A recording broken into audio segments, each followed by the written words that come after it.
Dad, itatanong ako sa'yo. Ay, Oo. Naalala mo pa yung dating tawagan mo ng ex mo? Oo. Naalala mo pa? Oo. Ano? Ano? Anong tawagan niya? Yo. Okay. Hindi na anong tawagan niyo. Tinatanong ko pa nga lang, galit ka na. Tangan, oh, tinatanong ko lang kung ano.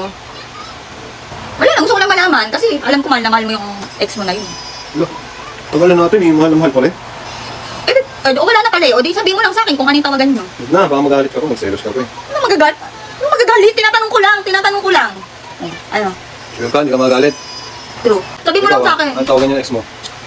Ano, ang tawag sa akin dati? Mahal. Wow, sweet ka. Mahal. O ikaw, anong Huwag tawag? ako nagselos ha. Oh.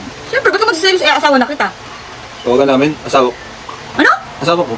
Ano asawa mo? Asawa? Asawa tawag sa'yo? Asawa tawag mo din? O, dati na yun. Sos! Kaya pala ang name ko sa cellphone mo, asawa ko. Ano? O ano ibig sabihin nun? Patanong ka lang, di ba? Ba't binabalik mo? Ibig sabihin, naalala mo pa siya. Kaya yun ang pinapangalan mo sa akin ngayon. Kasi mahal na mahal mo yun dati eh. Tanong lang, tanong ka lang, sinagot lang kita. Hindi.